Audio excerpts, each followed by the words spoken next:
Welcome to the Cenario Podcast, your guide to mental health and well-being. Each episode, we uncover practical tools, discuss expert insights, and explore how supplements can transform your mental health journey. Get ready to learn, grow, and thrive with us. Hey everyone, welcome back. It feels like everywhere you turn these days, someone's talking about feeling overwhelmed, right? Like it's just become the norm. It really does, doesn't it? Work, family, relationships, the news. It's a lot. Yeah, and even when those things are going relatively smoothly, there always seems to be something unexpected popping up to throw us off balance. Exactly. So in this deep dive, we're going to tackle this feeling head on. We're going to talk about mental distress. A very timely topic for sure. Because here's the thing. When we were researching this, we found that mental distress isn't like a formal medical diagnosis you'd get from a doctor, but it's definitely a real experience. Absolutely. And tons of people are dealing with it. It's those times when you feel super anxious or your mood is just low for days, or maybe you can't focus, and it's like your brain is in a fog. Right, or you're constantly on edge waiting for the other shoe to drop. Yeah, exactly. It's like your mind and body are sending you a signal, a red flag, that something's not quite right. It's how we react to all those challenges you were talking about before. So what we want to do today is break down mental distress. We want to figure out what causes it, how we can spot the signs, and most importantly, what we can do about it. Because it's not something you want to just ignore, right? No, not at all. Because if you don't deal with it, it can turn into bigger problems down the road, like serious stress, burnout, even physical health issues. Like heart disease, even. Yeah. So first things first. What actually causes mental distress? Well, the interesting thing is there's no one single cause. Okay, so it's not like a virus you catch. Right. It's usually a mix of things. Your biology, what's going on in your mind, and the environment you're in. So nature and nurture both play a role. Exactly. And of course, everyone's experience is unique, but there are some common triggers that come up again and again. Like what? Well, one big one is major life transitions and stressful events. Those big changes that happen, like a curveball out of nowhere. Yeah, like when you lose your job unexpectedly or you're facing some serious career uncertainty. I can imagine that would be tough. It is. And divorce or separation or even just really intense conflicts in your relationships, those can be super distressing too. Those are huge. They are. And then, of course, there's grief.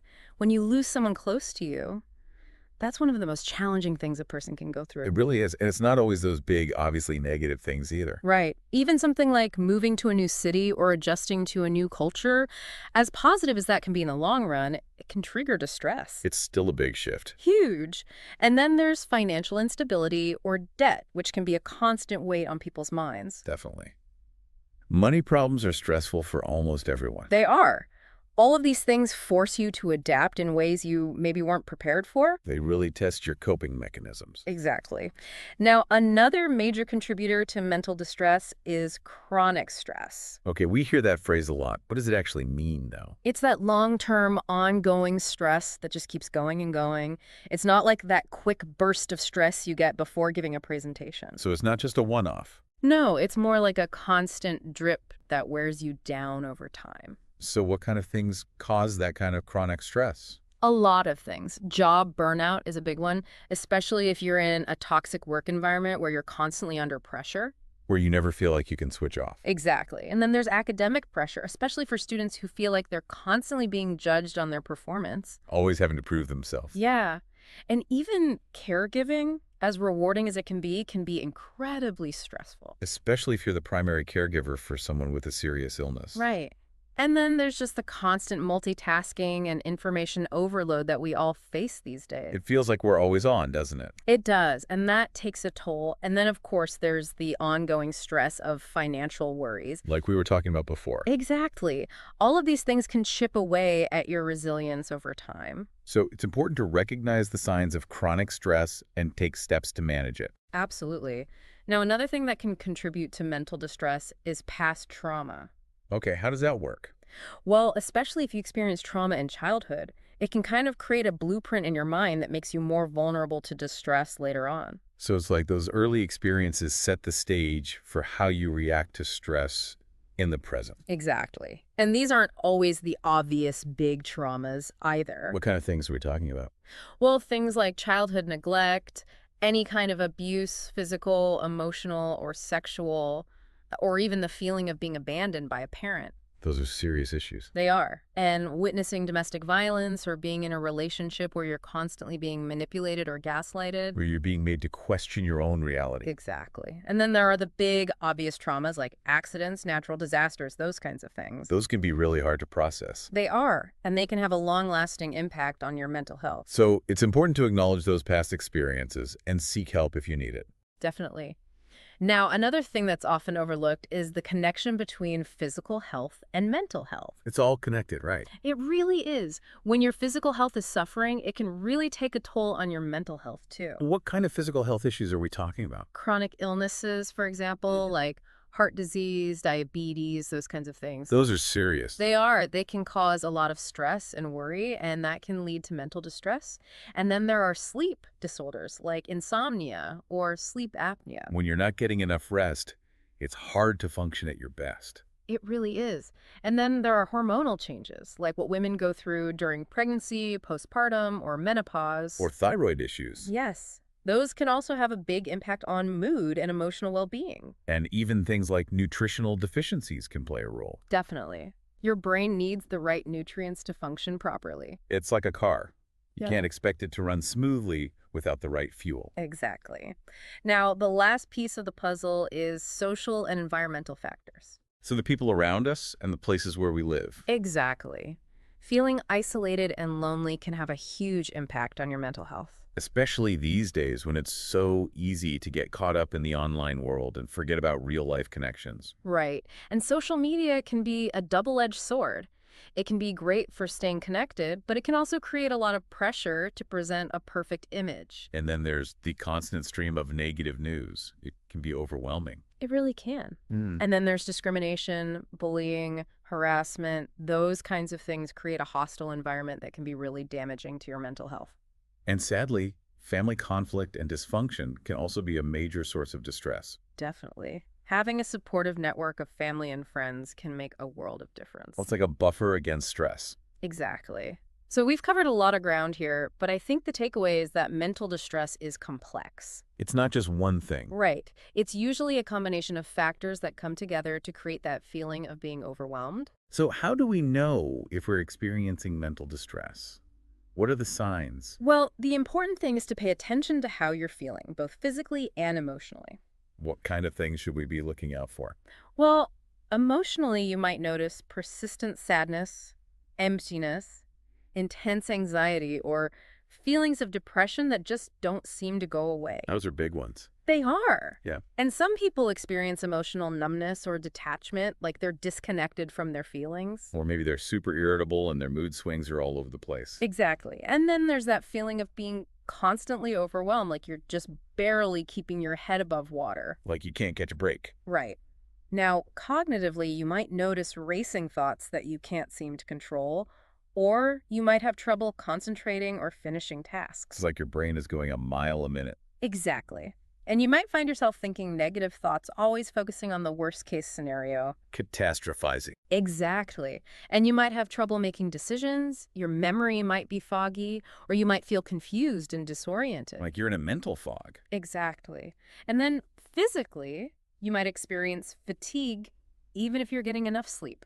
You might have frequent headaches or muscle tension, digestive problems, or changes in your appetite. And sleep disturbances are very common too. They are. Either trouble falling asleep, staying asleep, or even sleeping too much. And then there are the behavioral changes. Right. You might start withdrawing from social activities, avoiding responsibilities, losing interest in hobbies that you used to enjoy. Or maybe you're turning to substances like alcohol or drugs to cope. Exactly. And in more severe cases, you might even see impulsive or risky behavior. It's important to remember that everyone experiences these things from time to time. Of course. It's when they become persistent or start interfering with your daily life that it's a problem. Exactly. If you're feeling overwhelmed or like you can't cope, it's important to reach out for help. Absolutely. So let's talk about what we can do to manage mental distress. We've talked about the causes and the symptoms, but now let's focus on solutions. This is good. What are some practical strategies that people can use to cope with these feelings? Well, one of the most important things is to acknowledge and name your emotions. So, not trying to bottle them up. Exactly. When you try to ignore or suppress your feelings, they tend to just get stronger. They fester. Exactly. So the first step is to simply acknowledge what you're feeling. Say it out loud even. Exactly. Just saying, I'm feeling anxious or I'm feeling sad can actually help to lessen the intensity of those emotions. It makes them more manageable. Right. You can also try journaling about your feelings or expressing them through art or music. Find a healthy outlet. Exactly. And talking to a trusted friend or family member can be incredibly helpful too. Just having someone to listen to you. Exactly. Another helpful strategy is to practice mindfulness and meditation. This is something we hear a lot about these days. It is. And for good reason. Mindfulness is all about being present in the moment, without judgment. So not dwelling on the past or worrying about the future. Exactly. It's about observing your thoughts and feelings as they come and go, without getting swept away by them.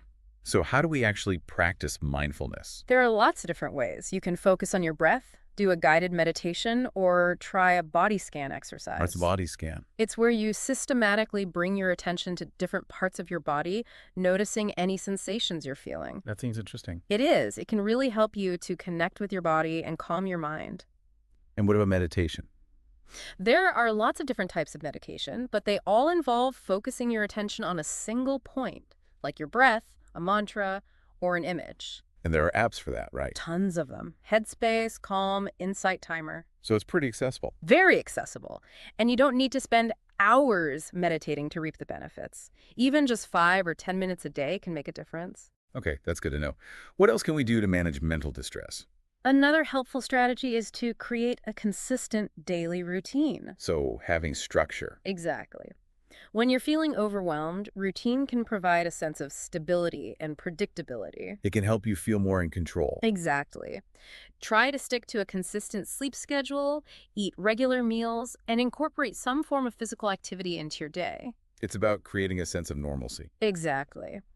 Now, we talked earlier about how social isolation can contribute to mental distress. Right? So it's not surprising that reaching out for social support can be a powerful coping mechanism. It's important to connect with people. It is. Talking to a trusted friend or family member, joining a support group, or even connecting with people online can help you feel less alone. It's about knowing that you're not going through this alone. Exactly. Another important strategy is to use physical movement as a form of medicine. I like that. It really is.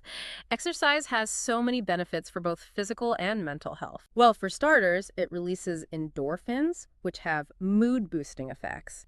And it also helps to reduce stress hormones, improve sleep quality, and can even help to protect against cognitive decline. So it's good for your brain and your body. Exactly. And you don't need to do anything too strenuous. Even just a brisk walk or some gentle yoga can make a difference. What about diet? Diet is also really important. Make sure you're eating plenty of fruits, vegetables, and whole grains. The good stuff. Exactly. And try to limit processed foods, sugary drinks, and excessive caffeine. And get enough sleep.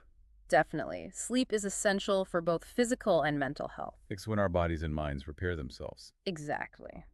Now, another important strategy is to set clear and healthy boundaries. What do you mean by that? It's about learning to say no to things that drain you or exceed your capacity. So not overcommitting yourself. Exactly. And it's also about protecting your time and energy. Saying no to that extra project at work, for example. Or logging off social media for a while. Or turning off the news. Exactly. It's about creating space for yourself to recharge and de-stress. I like that. What about those mental health tools you mentioned earlier? Oh, yes. There are so many great resources available these days. There are mood journals and anxiety tracking apps that can help you to identify patterns and triggers. So you can start to see what sets you off. Exactly. And there are apps and websites that offer guided meditations, relaxation techniques, and CBT exercises. What's CBT? It stands for Cognitive Behavioral Therapy. It's a type of therapy that helps you to identify and change negative thought patterns. And there are apps for that. Lots of them, and they can be really helpful. And then there are habit trackers and sleep monitoring apps that can help you to improve your sleep hygiene and establish healthy routines. It sounds like there's something for everyone. There really is. And the great thing is that most of these resources are free or very affordable. Okay, so we've talked about a lot of different strategies for managing mental distress, but what if none of those things seem to be working? Well, that's when it's important to reach out for professional help. When do you know it's time to do that? If your feelings of distress are persistent, if they're interfering with your daily life, or if you've tried different coping strategies and nothing seems to be helping, it's definitely time to seek professional support. And there's no shame in that. Absolutely not. Mental health is just as important as physical health. And there are people who can help. Exactly. Therapists, counselors, psychologists, psychiatrists, they're all trained to help people who are struggling with mental health issues. And they can offer a variety of treatments. Right. Talk therapy, medication, or a combination of both. So there are options. Lots of options, and it's important to find what works best for you. Now, our sources also mentioned some natural supplements that might be helpful for mental health. Yes, there are a few that have shown some promise in research studies. Like what? Ashwagandha, for example. It's an herb that's been used in traditional Indian medicine for centuries. And what does it do? Some studies suggest that it can help to reduce stress and anxiety. Interesting. What else? Magnesium is another one that's often recommended for stress and anxiety. It's a mineral that's involved in many important bodily functions, including muscle relaxation and nerve function. So it can help you to relax. Exactly. And then there's L-theanine, which is an amino acid that's found in green tea. Oh, I've heard of that. Some studies suggest that it can help to promote relaxation and focus. And omega-3 fatty acids. Those are important for brain health in general. And some people say they help with mood, too. That's right. And finally, there's vitamin D. The sunshine vitamin. Exactly. And it's important for mood regulation, too. So those are some options to explore. Definitely. But it's important to talk to your doctor before taking any supplements, especially if you're taking other medications. Right, because some supplements can interact with medications. Exactly. So it's always best to err on the side of caution. This has been a really informative deep dive. What are some key takeaways you'd like our listeners to remember? I think the most important thing is that mental distress is a normal human experience. It doesn't mean you're weak or broken. Exactly. It just means that you're going through a challenging time, and there are things you can do to cope. Like we talked about today. Exactly. Acknowledge your feelings. Practice mindfulness. Create a routine. Reach out for support. Move your body. Nourish your body. Set boundaries. Use mental health tools. And seek professional help if you need it. Those are great tips. And remember, you're not alone. Lots of people struggle with mental health issues. It's more common than you think. Exactly. So don't be afraid to reach out for help. There are people who care and want to support you. I think that's a great message to end on. I agree. Thanks for having me. It was great talking to you. And to our listeners, thanks for tuning in. Until next time. Take care of yourselves. And each other. Bye for now. Thanks for tuning in to the Cenario podcast. Don't forget to visit Cenario.com for more expert tips, articles, and supplements designed to support your mental health. If you enjoyed this episode, remember to subscribe and share it with a friend. Until next time, take care of yourself.